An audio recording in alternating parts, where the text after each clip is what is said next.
నమస్తే, welcome to Aadya TV. నేను మీ స్వర్ణ. ప్రస్తుతం మనతో పాటు ఉన్నారు సీనియర్ జర్నలిస్ట్, సినీ పరిశోధకులు ఇమ్మంది రామారావు గారు. నమస్తే అండి రామారావు గారు. నమస్తే.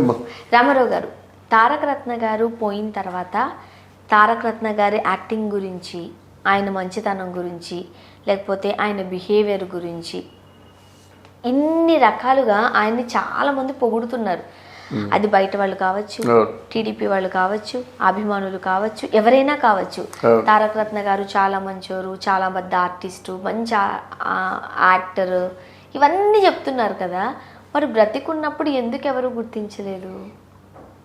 అదే అదే ఆ మృత్యువులో ఉన్న గొప్పతనం ఏంటంటే, ఒక చనిపోయే మృత్యుకి 1000 కళ్ళు మాట. ఎందుకంటే 1000 కళ్ళు ఎందుకంటారంటే, ప్రతి ఒక్కరు కూడా ఎంత మంచివాడమ్మా, ఆలుముత్యం లాంటి వాడు, బంగారం లాంటి కుర్రాడు అంటారన్నమాట. అదే బ్రతుకున్నప్పుడు ఈ మాటల్లో ఒక మాట అంటే బ్రతుకుండేవాడు. మనిషిని ఎప్పుడు ఒక మంచి మాట బ్రతికిస్తుంది, ఒక్క మాట మనిషిని చంపేస్తుంది కూడా. నీ బ్రతుకు ఎందుకురా అంటే ఉరి తీసుకున్న వాళ్ళు ఎంతోమంది ఉన్నారు. ఏమీ లేదు, ఒకే మాట, ఎన్ని బ్రతుకు తేడా, ఎందుకురా నీ బ్రతుకు, చావు అంటే వెంటనే చచ్చిపోయే వాళ్ళు ఉన్నారు చాలామంది. అందువల్ల మనుషులు మాట్లాడుకుంటున్నప్పుడు కొంచెం ఆలోచించి మాట్లాడుకుంటే బాగుండేది. ఇప్పుడు ఈ మాట్లాడుకున్న వాళ్ళల్లో ఎవరైనా సరే తారక రత్నకి మామూలు ఓ సాదాసీదా క్యారెక్టర్లు ఇచ్చినప్పుడు కూడా బాగుండు కదా. ఇప్పుడు తారకనే తీసుకుందాం, లేకపోతే మన కళ్యాణ్ రాముని తీసుకుందాం. కళ్యాణ్ రాము కానీ అంటే వాళ్ళు ఓన్ ప్రొడక్షన్స్ ఉన్నాయి కదా. తారక చెప్తే ఎవరైనా ఉంటారు కదా. కళ్యాణ్ ప్రొడక్షన్స్లో తారక రత్న బుక్ చేసుకుంటే కొంతకాలం బ్రతుకుండేవాడు కదా. అంటే ఏం చేస్తారు, ఎవరైనా సరే తాగుడికి బానిస అయిపోతారు. ఆనాటి సావిత్రమ్మ దగ్గర నుంచి, హర్నాథ్ దగ్గర నుంచి ఎవరైనా సరే. ఎందుకంటే జీవితంలో మనం ఎదగలేకపోతున్నాం అనుకుంటే దానికి కారణాలు తెలియవు. కానీ వచ్చే వాళ్ళందరూ కూడా కాకుల్లా పొడుచుకు తింటారు. ఆ కాకుల్లా పొడుచుకు తినే మాటల్ని మర్చిపోవాలనుకుంటే మందు ఒకటే మార్గం. ఆ మందు తాగుతారు. అది లేకుండా వాడు బిజీగా ఉంటే మందు తాగే టైం ఎక్కడిది, మళ్ళీ ఫేస్ పాడైపోతుంది కదా. ఆర్టిస్టులకు ఉన్న లక్షణం ఏంటంటే, వాళ్ళు ఎప్పుడు కూడా అపురూపంగా వాళ్ళ ప్రాణాల కంటే ఆ గ్లామర్ని బాగా కాపాడుకుంటారన్నమాట. అందువలన ఆర్టిస్టులు ఆరోగ్యం చాలా బాగుండడానికి కారణం ఏంటంటే, కళ్ళు దగ్గర నుంచి, మొహం దగ్గర నుంచి, బాడీ దగ్గర నుంచి అన్ని విషయాల్లో కూడా చాలా కేర్ఫుల్గా ఉంటారు. అలా కేర్ఫుల్గా ఉండే అవకాశం కలగలేదే తారక రత్నకి. లేకపోతే మరి బాలకృష్ణ బాబాయ్ అనుకుంటాడు, ఇద్దరు అంత ప్రేమగా ఉంటారు. ఆయన చెప్పొచ్చు కదా వేషాలు. ఎవరు చెప్పారమ్మా? ఎవరు వేషాలు చెప్పలేరు.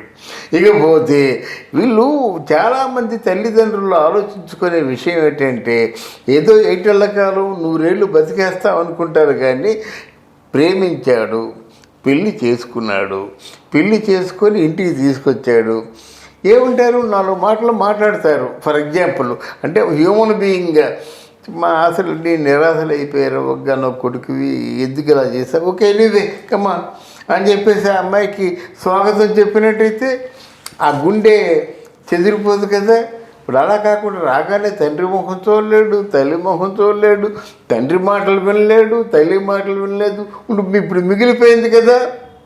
నువ్వు ఇంట్లో రాకుండా చేసావు, రాకుండా చేసి ఏం ప్రయోజనం? ఈరోజు నీ కొడుకుని చంపుకున్నావు కదా బలవంతంగా. నువ్వు చంపుకున్నావు అంటే నువ్వు ఇచ్చినటువంటి రెస్పాన్స్ ఎటువంటిది. అప్పుడే హక్కుని చేర్చుకుంటే ఆయన ఎందుకు పోతే జరిపోయింది క్షమాష అనిపించుకోండి మీ ఇద్దరు కూడా, మనకి ఇంటికి వంశానికి మంచి పేరు తీసుకురండి అంటే బాగుండు కదా. అది లేదు, అంతే కదా.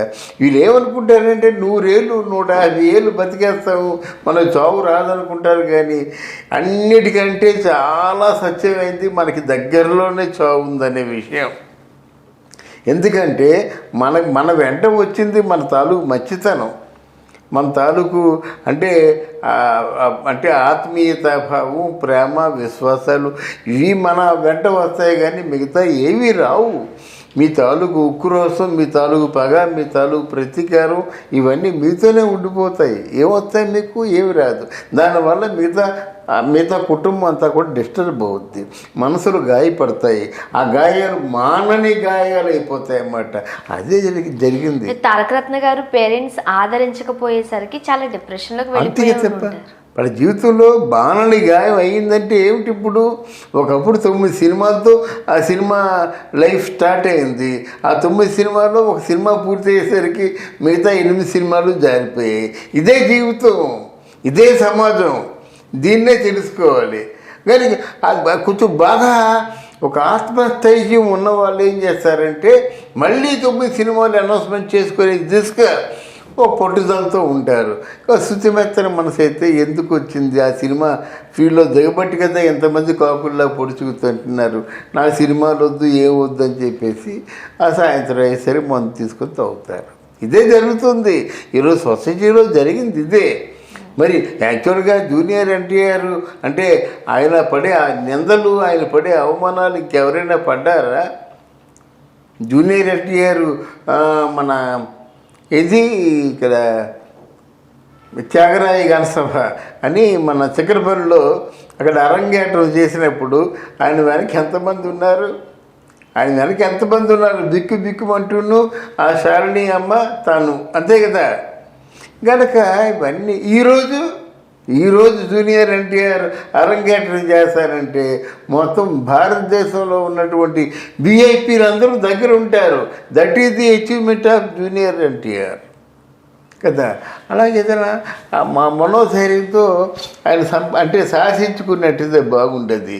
కానీ ఒకటి కాదు, ఆ కర్ణుడి చావుకి ఎంతమంది కారణాలు ఉన్నాయో ఈ తారకరత్న చావుకు కూడా అంతేమంది కారణాలు.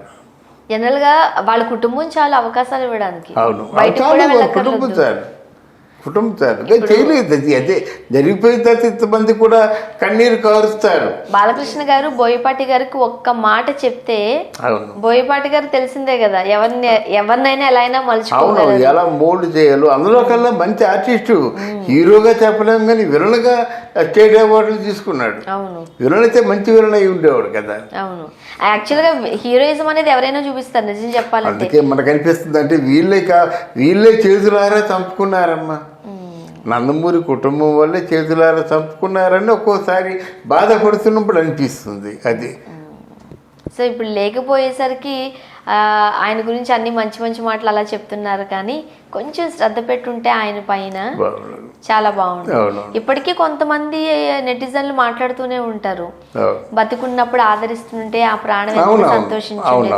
ఎందుకంటే తారకరత్న గారే అన్నారు, కనీసం నీకు మీ చెల్లి లేకపోతే నీ ఇంటి బంధువులు ఒకరిద్దరైనా వచ్చారు పెళ్లి సమయంలో, నా తరపు నుంచి వాళ్ళు కూడా లేరు కదా అనే బాధ ఇప్పటికీ ఆయనలో ఉండేది అని కూడా మనం విన్నాం. అవును, కరెక్ట్. పెళ్లి సమయంలో కూడా నీ తరపు నుంచి కనీసం ఒకరిద్దరన్నా వచ్చారు, నా కుటుంబం నుంచి అది కూడా ఎవరు లేరు అని తారకరత్న గారు ఇప్పటికీ ఆయన మనసులో ఆ బాధ ఉంటుంది అని మనం విననే ఉన్నాం.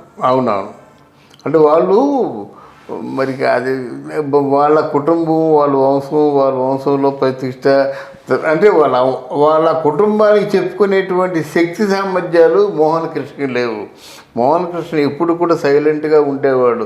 ఈవెన్ కెమెరామన్గా పనిచేస్తున్నప్పుడు తన వర్క్ ఏదో తనేదో తప్పించి ఎప్పుడు కూడా లక్ష్మణ్ దగ్గర పనిచేసేవాడు. లక్ష్మణ్ వీళ్ళ తాలూకు బంధువు.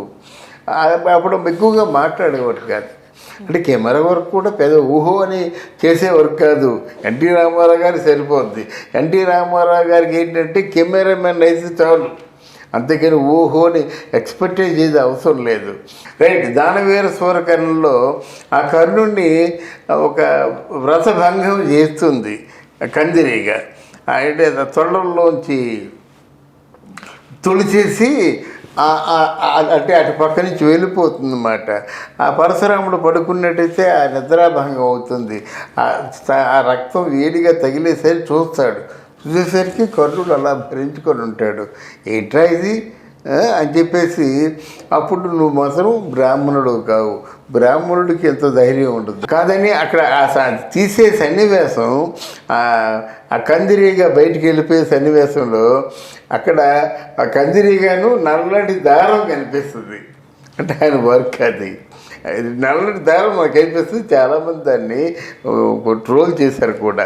అంటే పెద్ద వర్కర్ కాదు కానీ బట్ వాడు ఎనీవే ఆయన కెమెరామెన్గా కూడా ఆయన కొంతకాలం చేశాడు అన్నమాట. చెప్పొచ్చేది ఏంటంటే ఆయన పెద్ద నిష్ణాతుడు కారైపోయాడు. ఆయన బిడ్డల్లో కూడా పెద్ద ప్రయోజకులు చేయలేకపోయాడు అన్నమాట.